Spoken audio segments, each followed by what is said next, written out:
Hello, everyone. Hi. What a tribute to Tony, huh? That was awesome. Very, very nice. I'm still crying.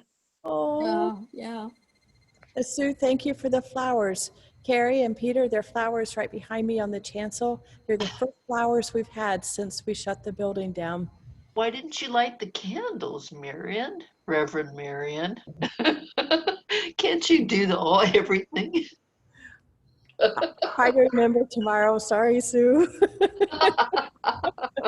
You know, in this time where everybody has to be apart, the sanctuary is empty except for me, and that's so weird. Yeah. Imagine. I can come over tomorrow and light the candles while you're... You don't trust me to do it, huh?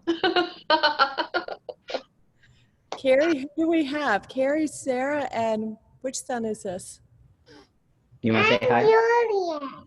Hi, Julian. Hi. Hi. Hi, guys. Hi, Sarah. Oh, Carrie, I'm so sorry. Thanks, Sue. Our youngest is still sleeping. May it stay that way for a little while longer. And do Amen. we have Peter on here? We've got 3 screens on my computer. When did Peter get so eloquent and grown up? Oh my, yes. Wasn't he good? Oh, my God. Oh, Peter's always been that eloquent. He is a writer, you know. Yeah. Oh, So I don't see him yet, but I'm sure he will join us shortly. Wasn't the band great? I could only imagine it with Tony playing too. Indeed. Lee, it's so I good feel to like- see you again. Hi, I feel Lizzie. like we could hear Tony when we were playing, and we could hear him saying, "Go faster, go faster." You're slowing down, guys. Come on, do it again. You're I losing think Old Fun tempo. City was kept at a good tempo. I don't think he would have said it then. No, I could feel it when we started Southpaw though, because he always liked that at a good clip. And it was a labor of love. Absolutely. Thanks again, Nathan, for doing it with us. Oh, I wouldn't have it any other way. You guys filmed that last week, I believe, at a local church, and those who could had on masks, but it's really hard to play an instrument, a wind instrument, with the mask on. But you were separated. Yeah, we did it at my church at North Broadway United Methodist, and a good friend of mine who's the AV guy there also filmed it and did the audio for us. And North Broadway said, you know, you guys can do it, but you need to be spaced out. So we were all stretched out by at least 6 feet. We wore masks when we came in. We wore masks until we started to play, and we took our masks off to play and then put them back on. So it's a challenging time, but honestly, it was so nice to be able to play live music again for just a moment, even if it was for Tony's loss. It was such a blessing to play live music again. Yeah. Indeed. How many of you sang along with the hymns, the songs, tapped your feet to the music? Indeed. Yeah. Yep. Have a lot of choir members at this reception as well. Yeah. And I want to apologize for all the times I told Tony I didn't want to sing a solo or blew him off. It's Peter. Hi. Hey. Hey. Sorry I'm late. I went to go to the bathroom like right after the service. TMI. And I missed the link. But... And Carrie, you gave wonderful, enlightening tributes to Tony. I love hearing all these family stories too. And you go on for hours, I'm sure. Performances, etc. It was terrific. Both of you. Thank you, Lauren. Thanks. Hi, Lauren, and hi, Natalie, and hi, I'm Uncle Peter. Hi, Julian. Uncle Peter. Oh. Yeah. That's really sweet. Does anyone have a Get Tony that story you want to my share? nieces. Nathan's here. Nathan, thank Hi, you. Maureen. Amazing job, Nathan. I'm so glad when they asked like, what do you want out of the service? I was like, as much Nathan as possible. Oh, well, thank you, Peter, and I'm so happy to have been able to contribute as much as I did. No, it was amazing. Yeah, I'm trying to think, like, what did we actually play together on? I feel like there were a few things. I'm afraid I'm drawing a blank on that. I don't remember. Because I know he had me like play bass on a couple things. I feel like. Oh, You yeah. were, yeah, and Choir concerts. Peter, you were so good. Thank you. Yes. Thanks. Peter, where are you these days? I'm in Portland, Maine. In my apartment right now, but yeah, I'm up here, up north. Do you like it? Yeah, it's nice. Wanted a bit of a quieter place, trying to focus on writing, I suppose. So I have a much more complicated task now, having to, sort through all this in terms of what to write about. But it's gonna be an interesting task. But it's been good. It's a good place to think. But yeah, that's where I am now. Cool. Yeah, so many people. I can offer one short memory. It was right after you guys came to town, and Tony offered one of his movie nights at your house.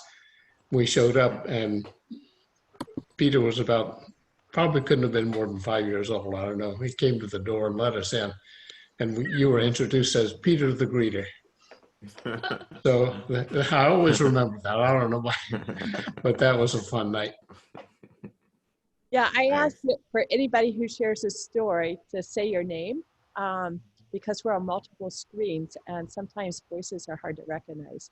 But the stories are awesome. If I may, pardon me if I'm to be interrupting by chiming in. I want to share something that was really special to me. Okay, Nathan? Yes. I don't know. I'm thinking this was probably before you got here, Marion, but it was maybe in the previous winter when we had an adult talent show, and what I decided for my act was getting an ad hoc choir together to sing some of my favorite Saturday morning TV themes, and Tony was eager in taking part, and then I told him I wanted him to be the part in being that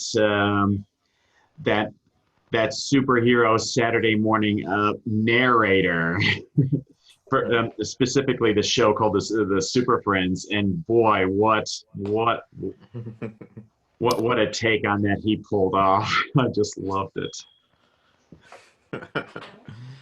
I Yeah. saw one of the pictures that Tony had on a Mr. Grinch t-shirt. Mm-hmm. You ever seen the part of the Grinch? He has that voice that could do that. Yeah, Boris Karloff. Well, when they did the Grinch, they had Mark do the narration because he arranged your mean one, I believe. But they had Mark do the Boris Karloff parts.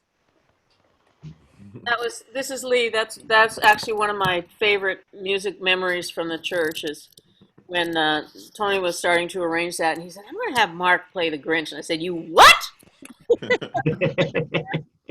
Grinch? Only in a Unitarian Universalist church, really. It was a lot of fun. Yeah, I only did it because he asked. If anyone else had asked, no. Oh, right, Mark, right. I'd like to comment on the ragtime band. There's a pretty hot group you've got going there. Impressive. Wow. You must rehearse a lot. Who is that that just They said planned that? Conductor, and no conductor this time, huh? They just got it all down pat. It was incredible. Hi, this is Melanie. I'm the clarinet player in the Ragtime Band. Thank you. It actually, we haven't played together since January or so. I'm trying to remember. And we got together last week for one rehearsal night. The Blues for Jay that we did was actually a piece that Tony finished this summer. And Judith had asked us if we could record it for her because she had never heard it. He was hiding, I guess, away, like not letting her listen to it when he was doing it on his computer. And it was a struggle technologically for her to get the piece to us because she had to go into his computer, find the file, but she got it to us. And the tuba player, Tony Z, pulled all the parts out for us so that we the first night we read it, we were all reading off the score, which if you've ever seen a score before, it was really small. It was painful, Peter, okay? And I had my son cut all the parts out. My teenage son cut the parts out for us and like glued them onto paper so we could rehearse. And then Tony Z got the parts to us for the recording on Friday night. But it's a lovely little piece. I was just sitting here thinking, I'm sad that Tony never got to hear us play it. But we played together for a long time, all of us, and it was really easy to just sit down and play. Very tight group. It sounded great, and thank you. This is Bob Ream. I've been a friend of the church since the 60s. And 64. curious, where was that ragtime piece recorded? It was obviously not the UU Church. No, it was recorded at North Broadway United Methodist, just down the street. Okay, I didn't recognize. I've been there, but I didn't recognize it. Just curious. So this is one of the few recordings I've seen since the pandemic of people actually playing live music together, besides Yo-Yo Ma and one other person. I mean, it can be done, and I'm thrilled to see that it can be done. I think it's a little illegal for wind players to be performing, though, because of the blowing out of the instrument, right? Kids aren't allowed to sing anymore, and it's just pretty brutal. Well, I remember a couple of wonderful programs Tony put together at Otterbein. I can't quite remember the name, but one was that Lily Marlene era, between the wars in Germany. What was it? Some of you musicians may even have been in the group, but it was wonderful. And then he did another one recently that was some very unusual music. Is anybody taking part in that? Stephen isn't here, he would know.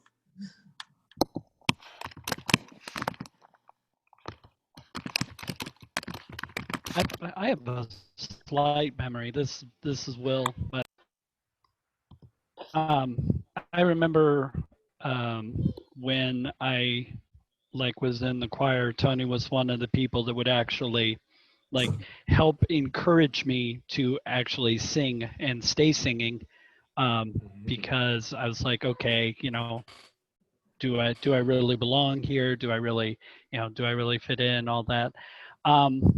But it was interesting because I was in the same casino company that Tony was, and I've been doing that for like 20 some years.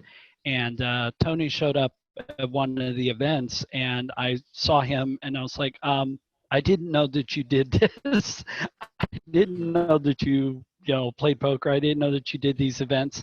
And he was like, well, yeah, you will find out a lot about me. And it was just one of those statements that, it's like, oh, okay, I really didn't know him. And listening to the service today and hearing all of the stuff that Tony had done, and hearing from, Peter and everybody, I was like, wow, here's somebody that I met and talked to maybe twice, 3 times, if that.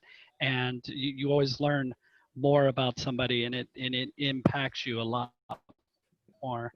but it was really interesting. And I got to see one of the performances of the ragtime band, and I remember turning to my mom and just looking at her and saying, Will, you cut out on what you told your mom. You're muted. "Oh, I told her that this is amazing because Doris' mom, myself, my brother, we're all a musical family, and just to turn to my mom and say, hey, this is really nice. We both kind of shared the moment. I think Doris was with us. I don't remember if Doris was with us on that performance, but it was neat to see him and the rest of the ragtime band. Thank you, Will. This is Jolinda Stevens. Music is very, very high in my memories of First UU, and certainly Tony was such a big part of that.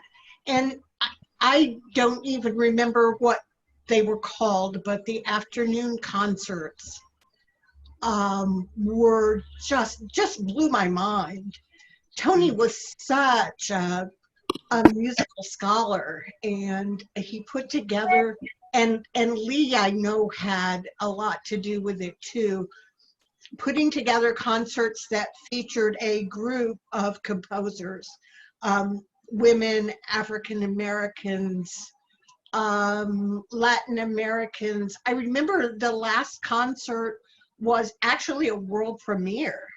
It was amazing, and I so looked forward to the choir concerts at the holiday and in the spring.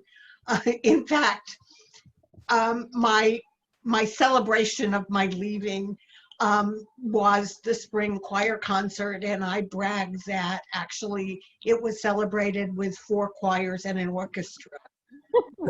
Not too many people can say that about their retirement. Very good. I was able to grab a few pictures from the 2019 concert, and it was good to show those. And Tony had on the purple shirt. You could spot him right away.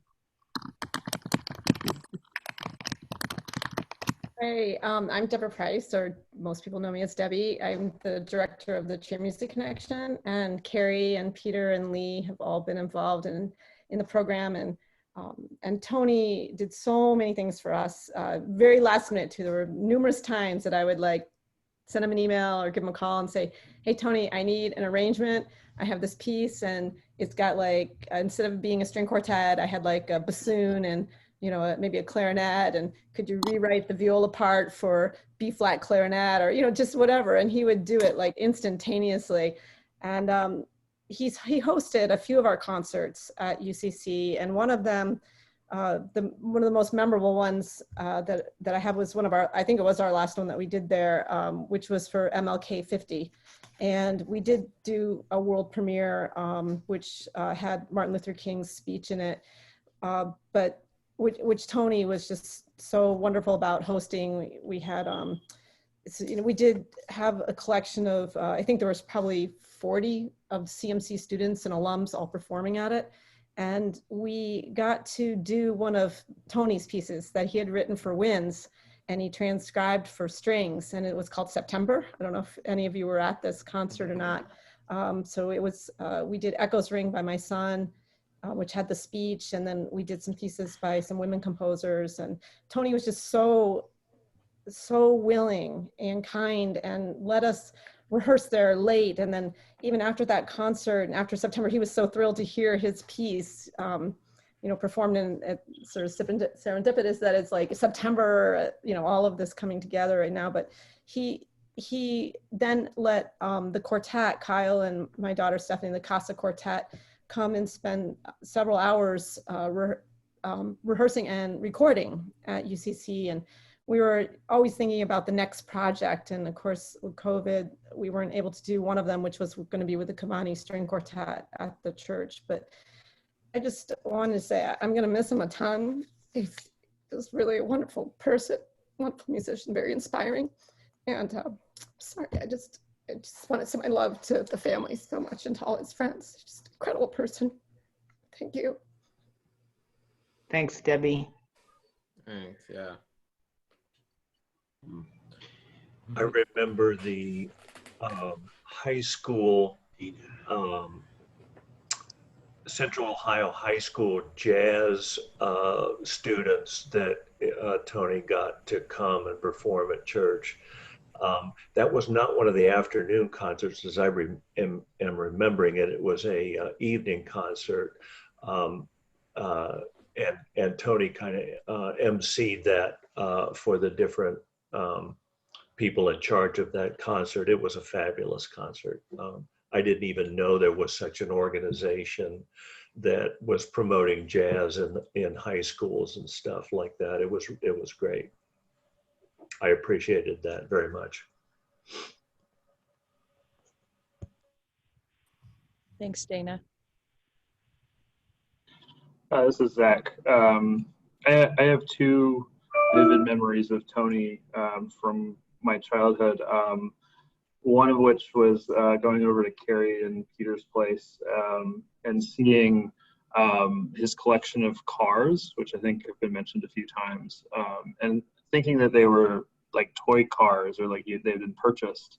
And I like went to pick one up, and Carrie was just like, "No, do not pick those up. My dad painted those. They are assembled." And I remember just thinking, how could someone do that? They were just incredible. And then every once in a while we would plan to do something after school, or often it seemed like it was around the holidays, but I'd call Carrie up and we'd plan to go somewhere, and he'd be like, "Yeah, I have family band practice." And I was just like, "You guys have a family band? That's incredible." And it was just, I don't know, it blew my mind, and it was wonderful, and it was great memories. If I can just build on that, we have a couple of Tony McDonald assembled cars here we can share. This one is favorite of the boys because it really rolls. That one right there. V3. That one was for Sarah. This one was for me on request. It's a BMW Z8 Roadster. I remember when you got that. Yeah, it's a nice one. It sat on my desk. I retrieved it from my office, and this one is. This was for one.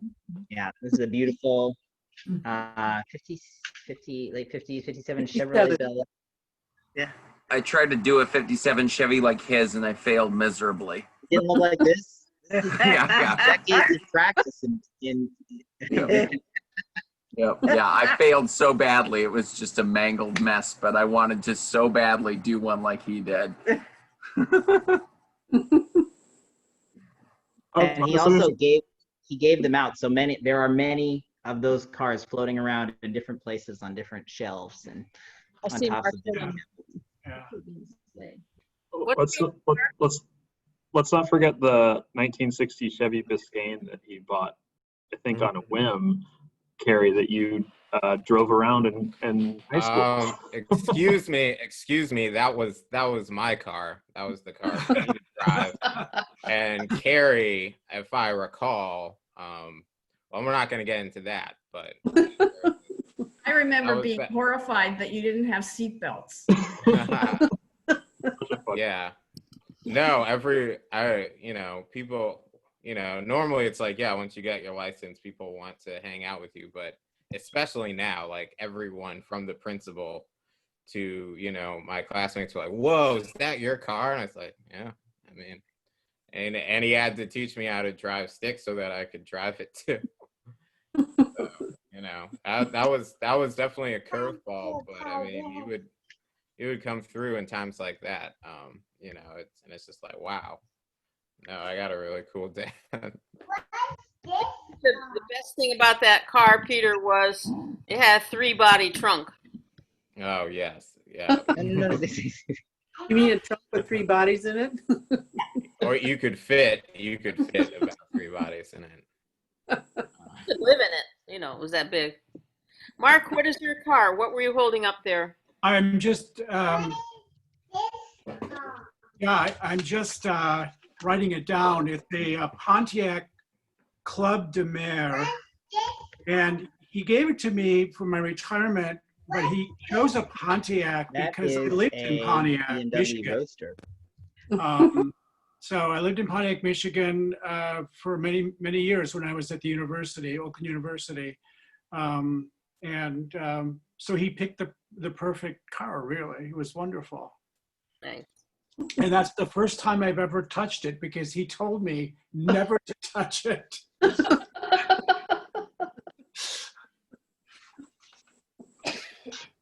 Hey, Carrie, how old were you when you played the lead in Amal and the Night Visitors? I think that was 8th grade and 9th grade. I remember that. It was amazing. You were amazing. I'm sorry to interrupt, but I got to cut out for now. But I was so glad to be a part of this discussion for everything that it was worth. Thank you, Nathan. Yeah. Thank you for for having all me. of the special music you've given to our family throughout the years. Indeed, I couldn't not do any less than I wanted to, and so yeah, thank you for having me a part of it. I love you all, and I miss you so. Yeah. Carrie. Judy Clean. Carrie, how old were you when you did Chichester Psalms? Well, yeah, probably 7th or 8th grade, I think. Yeah, Dad he was always looking for something to plug me into. Oh, you were wonderful. that was just wonderful. Yes. You were just perfect for that part. It was beautiful. But am I on here? Yes. So, yeah. So, Carrie, I do understand you did a lot of musical theater when you were younger. Perhaps as things settle down, well, when the pandemic settles down, whenever that is, but as your kids get older, maybe you could find some musical theater locally around Boston to be a part of. I think it'd be a lot of fun. You know, that would be a lovely way to honor Dad. He loved musicals. He was, when he was after college, he did a year studying at Cal Arts and was the music director for a production of Company, the Sondheim show that was like recognized through invitation at performed at the Kennedy Center in DC. And from then on, he's been such a fan of conducting musicals. I know, sweetie. For many years, maybe many of you knew him as the music director for the Pleasure Guild shows that are fundraisers for Children's Hospital in Columbus. They perform at the Palace, and he did many years of shows. Some of them I did with him. Peter, maybe you did one of those shows or two. But he was always Full-scale conducting. productions. Was he always conducting? Yeah, as the music director, yeah. So there's a lot of things that go on around Boston. They certainly wouldn't pay, but it could be a lot of fun for you later on. Get older, right? I had a chance to play with Tony for Pleasure Guild. I also played with him in Westerville Symphony. And you were my 8th grade music teacher. Wow. Always told me how proud he was of you, Peter. Every time we talked and we ran into each other and stood in line for corn dogs, he always reminded me of that one Comfest.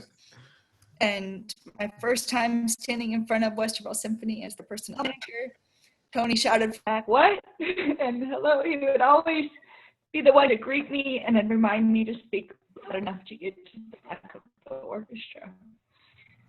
So your dad taught me a lot, guys. And, yeah, that's all I can say.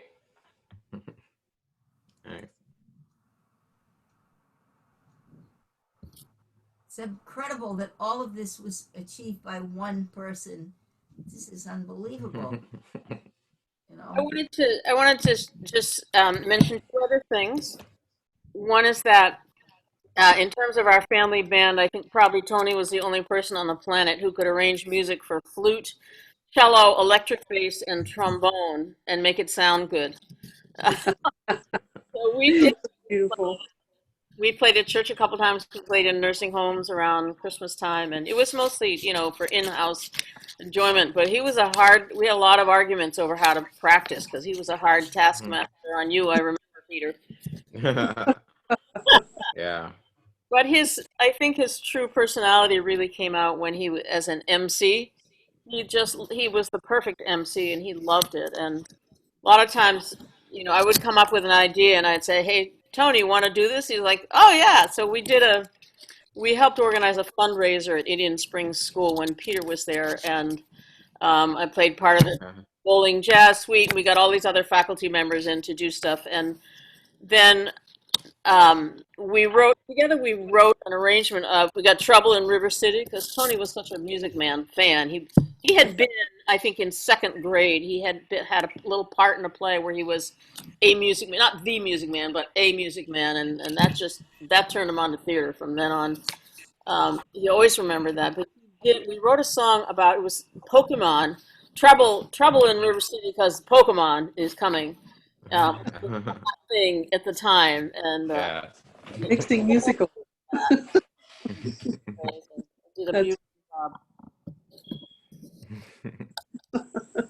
Hey Lee, this is Melanie. I just wanted to talk for a second about Tony, like the arranger. He so downplayed his arranging skills, and so many times I said to him, I think you're just the most amazing genius arranger ever, and he was so humble about it. There weren't a lot of things that he was humble about sometimes, but he was so incredibly humble about his arranging skills. And I said, Tony, I have never played arrangements that are as good as yours. And he said, no, you're just making this up. And I'm like, no, I'm not. I've been doing this for a long time, and yours are the best, the absolute best. And one of my proudest moments with Tony, I think, was when I encouraged him to write his own music, write his own ragtime. And that's why he wrote Southpaw, because I said, write your own stuff. You're really good at this. Just start writing some more music. And so he said, okay. And he came up with Southpaw, which is an amazing piece of music, I think. It's just pure genius. Every time he arranged a piece for the band, it got better. I mean, it just kept getting better. And those of you who saw our concerts, like, we had about, 30 or 40 pieces in our book, and we would switch them out, and he'd say, hey, here's a new piece, let's try it. And honest to goodness, it was always better than the last. I don't know how he did it. So good. Let me just build on that, Melanie, and say that he also would he wrote a lot of custom arrangements for individual people who he cared about and loved, and he knew exactly how good you were or were not, and wrote to the limit of your ability. I mean, he would call me in sometimes and he'd be like, come here, take a look at this. Can you play that? And I'd be like, oh, come on, Dad, I'm really going to have to practice that. Like, you're killing me. He's like, yeah, but I think you can do that, right?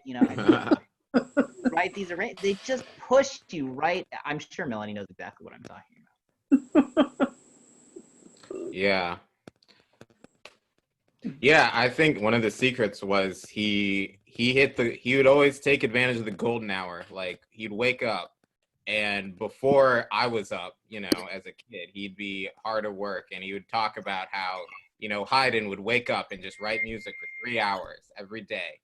And, that's what he was going for. It's just like, he'd wake up and, yeah, from like 8 to 10, just that was his time on the weekends. And yeah, he would just get it done.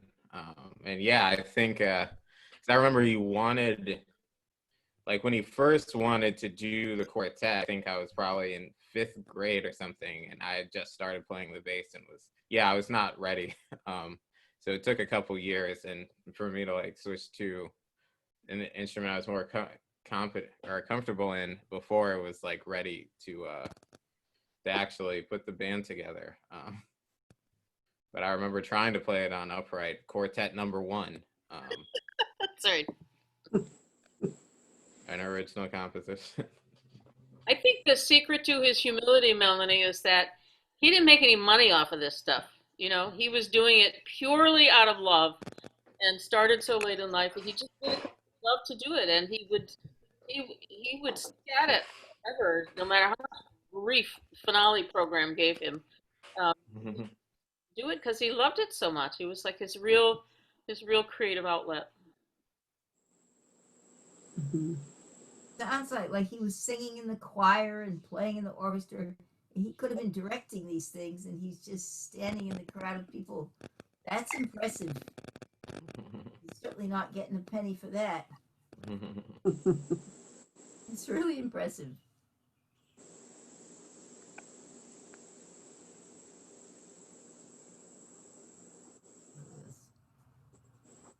You know, just to say, there were many times when he did end up directing groups for amounts of time that he didn't anticipate. He pitched in often and would like be an interim conductor or help out with when a transition happened. Many of you may have known he was a member of the Scioto Valley Brass and Percussion Company, and when the director at the time, Chris Hoke, who had been the assistant director of the Ohio State Marching Band, you know, was called on to take over the Ohio State Band very quickly. Dad pitched in and helped hold on to Scioto Valley for some time until Chris could come back and take on a lot more of the take back a lot of that. But there was he ended up doing so many of those little pieces here and there that I have memories of over time in so many groups in Columbus and beyond.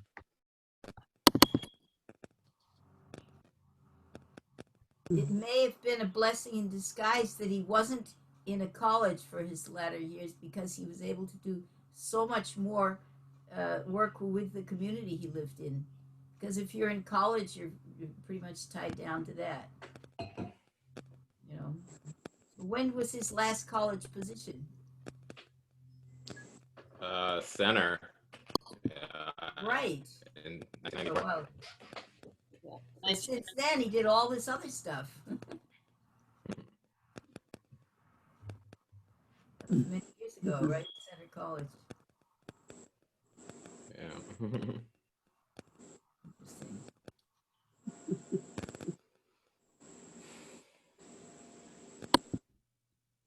Well, I was one of Tony's players at Hillsdale for 4 years, and he was definitely a taskmaster. But one incident I particularly remember was my freshman year. I ended up in the pit for Gershwin's Girl Crazy. And there's like any performance or any show, you know, you get to stage like 2 weeks before you open where you wonder if you're going to pull this thing off. And there was one night that Tony particularly had it out with the choreographer. And Tony went to bat for us musicians, but it was kind of funny that night. Everything stood still while Tony had this big argument with the choreographer, but he was defending us all the way to the hilt. But he was definitely a taskmaster during my 4 years at Hillsdale, but I stayed with it the whole time. I was never the best of players, but he never did anything to discourage me. So I fondly think about my time playing for Tony. Now, listening to the service today and then the event we had a few weeks ago, it was interesting finding about the other aspects of Tony's life. And question I have for Lee is, how did the movie nights get started? I wish I could have participated in some of those during my college days. Did he even do those some back then, or how did the movie nights get started? I think we did a few in Hillsdale, yeah. But it really got started as a church auction item when we were in Kentucky. I think he realized, you know, this is something that he had some expertise in, and it'd be an easy way to have a social life. And, you know, because when you have 2 little kids at home, you don't go out a whole lot. And it was just a fun thing to do and make some money for the church at the same time. It was fun. And they were always, every year it'd be a different theme, and the movies would revolve around that theme, and we'd have lots of popcorn. It became like a real hot item at the church auction. People would bid it way up, and yeah, he'd always be like when he did Hitchcock, he wouldn't do Psycho, you know, or he would make you go through like the deep catalog of whatever the theme was before. You know, he like with Sean, when he did Sean Connery, he would like he'd go through and he's like, I'm gonna do Name of the Rose, and I'm not gonna do a Bond, or I'm only gonna do one Bond. You know, he's gonna make people learn. It was a history lesson of sorts. Yeah. They're always great. I did it for years. That was one of my annual auction items. Indeed. I remember there was one film noir series was the one I remember. Yes, it was. I think that might have been when Alan was still around. I mean, and he died in 2001. So we've been doing it for a long time. And he was there. His love of movies is why we chose to play the Old Fun City, because when we did the ragtime concerts, he would always talk about movies that people needed to watch. You know, he'd always, if you ever went to a concert, he'd always talk about, you know, you have to watch Butch Cassidy and the Sundance Kid, and that was really important. And he set up the entire scene at the concert of the Old Fun City and what was happening and the music surrounding it. And it was so cool to hear his excitement about movies. And then at the end, he'd talk about The Sting and Scott Joplin and you know, Robert Redford and all of that. It was so much fun. So, you know, when we, as a group, we talked about what pieces should we play to honor Tony. You know, the Old Fun City was like #1 on the list because we knew that he loved it so much. Mm-hmm. I'd like to say something about Tony that I just found out recently. He and Lee and the kids were part of another church. Before they came to Columbus, they were in Lexington, and they loved the Lexington congregation. And Kelly Flood, who's the minister at the church, had been a member of my congregation in Hayward when I was there. And so she eventually was ordained in the Lexington congregation. But Tony used to call her up every couple of years just to check how things were going on in the church, which I thought was really wonderful, that he maintained, you know, that connection. And the second thing was, I just found recently a sermon that I had preached with him.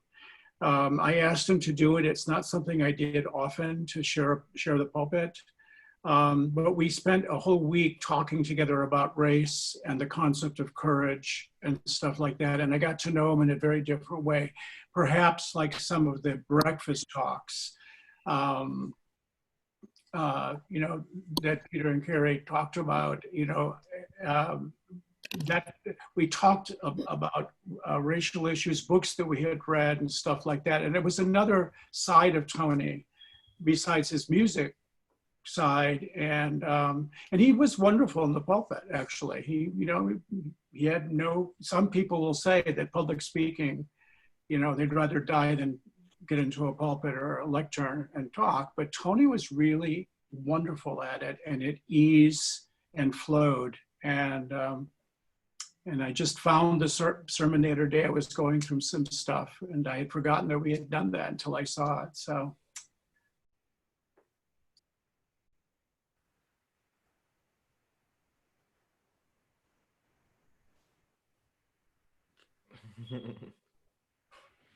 Thank you, Mark. Yeah, he was very well read. Like I remember sort of after undergoing kind of an awakening about that stuff, coming back and then looking at the same bookshelf I looked at, like you know, that I'd grown up in, being like, oh wow, there's some pretty, you know, radical stuff out there. I mean, he was a pretty faithful Democrat, but he also was in LA in the 60s, and you know, I would see books, and I saw, like, I remember one specifically was like the autobiography of Dick Gregory he had on the shelf, and that one really changed me. And just there was a bunch of them, you know, his mind was always working, and he was thinking about this stuff like long before anyone, like, publicly, you know, before it was the topic of public conversation. Like, when people really want to talk about it, he was always bringing it up, and, you know, so we were always thinking about it as kids.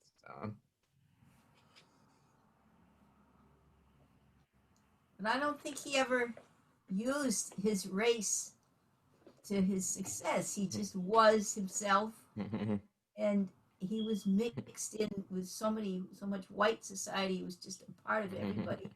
And almost you don't even think about it.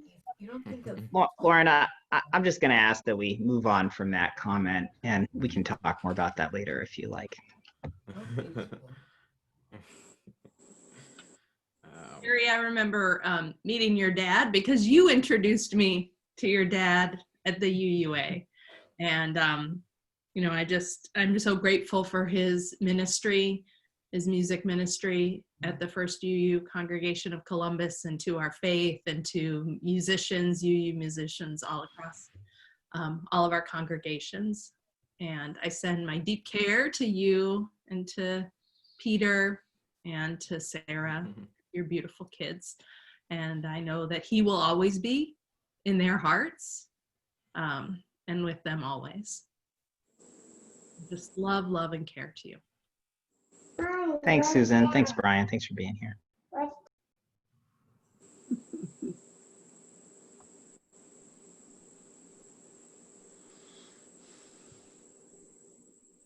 Does Julian have any memories of his grandpa that he wants to share?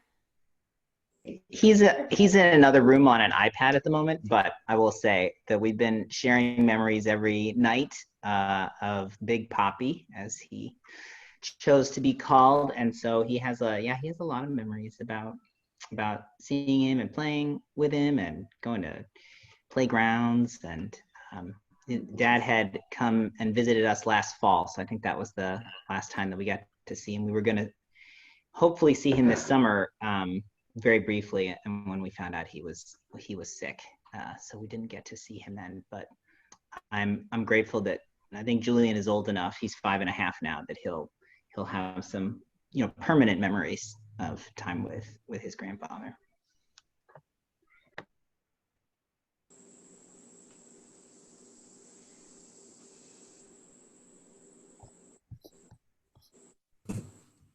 See, a lot of folks are starting to sign off. Does anyone else have any last stories or memories to share?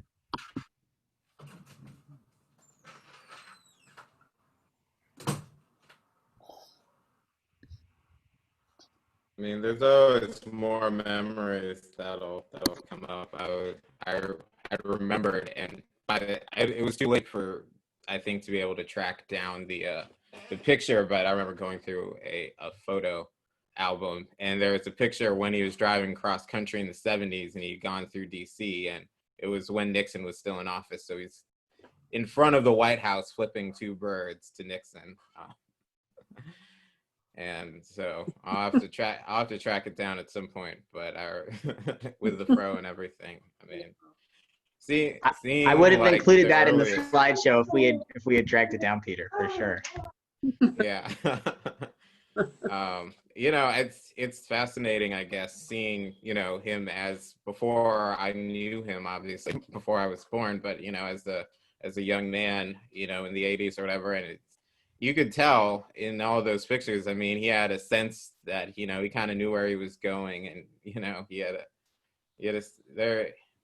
know, it's interesting. You don't always think about your parents that way, or at least not initially. And then you look back and you think about their lives and where they thought they were going. But he always understood what it was he was here to do.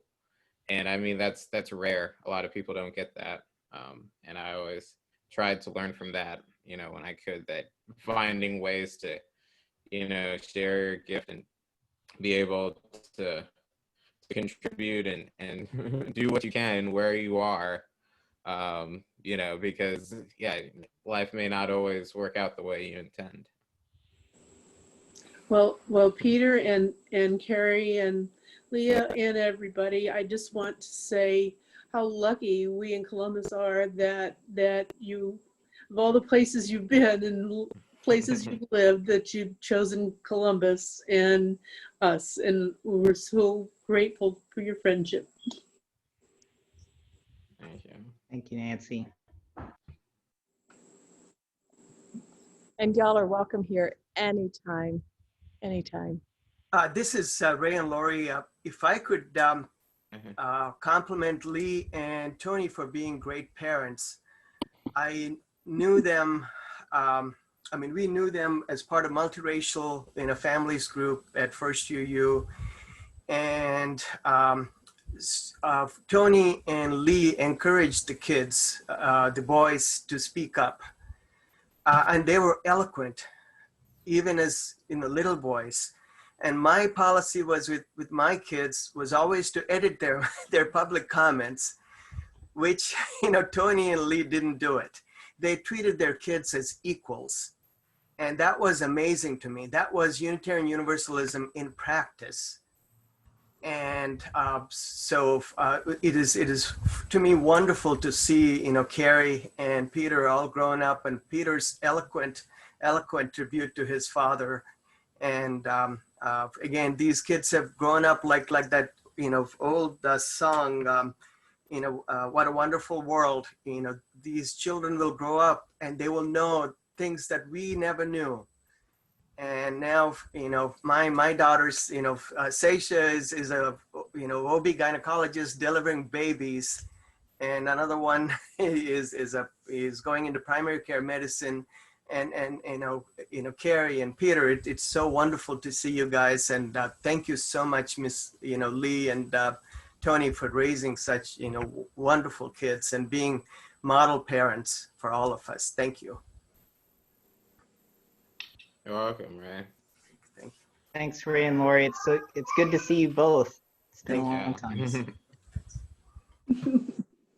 I think one of the best parts of that, there were a lot of great things about that multiracial family group that we had, Ray and Lori. But one of the memories that sticks out to me is a service that you helped us organize, Mark, where all the children were up front and you did a naming ritual for each child of where their names came from. And some of them were wearing clothes that would have come from the culture that their parents came from. And I've always remembered that. It was so amazing and so validating what you did. Do you remember that service? I do, yes. Yeah, I remember it.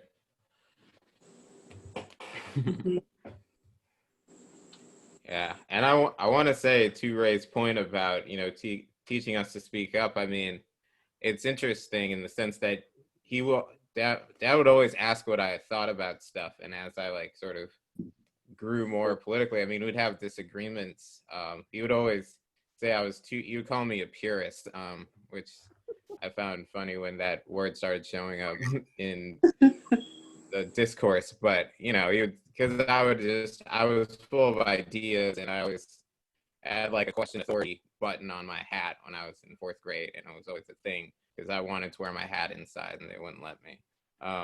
But he would always ask what I thought, and he would always want to know, what my opinions were on the affairs of the day, and we would talk about that stuff. And then when I started writing for the Free Press, he would always look forward to my column. He wanted to know what I had to think, and he would say, "Oh, sometimes I can't understand what you're talking about," because I would, fresh out of college, I would sometimes use big words, or high level, or academic jargon. But he was always into it. He was always into the politics, the affairs, what was going on, what the conversation was, and how he could, sort of have his own little part in it, and it was a profound effect on me.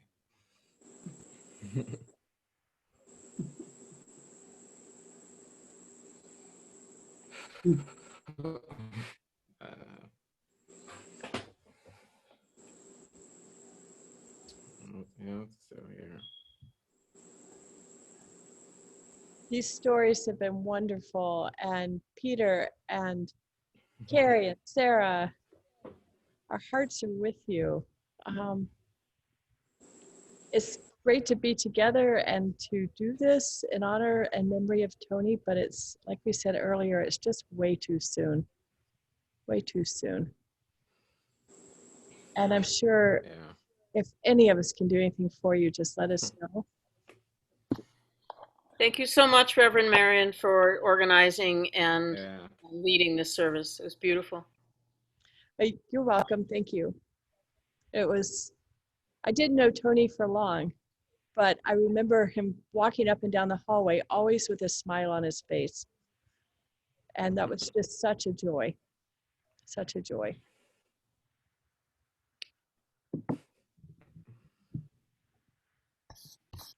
Any other closing thoughts before we? No, just thank you, Marion, and thank you to everybody who was here to celebrate his life. I mean, we intentionally called this a celebration of life because there was so much of his life to celebrate. And it's been beautiful and moving to help, to work on assembling this service and getting all of the pieces and pictures, and so many people contributed, and that's a testament to the reach of the lives that he touched. So thank you all for being here. It means a lot. Thank you for being here. Yeah. Thank you. Yeah, it was an amazing service, and all things considered in 2020 and everything. I mean, this is as beautiful a thing that it could have been. As I sit here dressed up in my apartment. But it's in its own way, this is what it was supposed to be. So I invite everyone to take your hands and put them out to the edges of your screen. So it's like we're actually holding hands, touching each other. We can't be in person, but if you just turn your palms out, if you can, and just hold that so we're touching. Harry, Sarah, Peter, your whole family, the kids. We hold you in so much love and light going forward. Tony was amazing. And as the stories kept coming and the memories, I know they'll be with you forever. We are here for you, and we share some of the memories with you. And if anybody has any more stories or pictures, send them to Carrie. I'm sure he'd like to have them. But in the meantime, go in peace, go in love, and take care with what we do in our lives. This is the day we've been given. This is the day. Go make good use of it. Namaste. See you all. Yeah.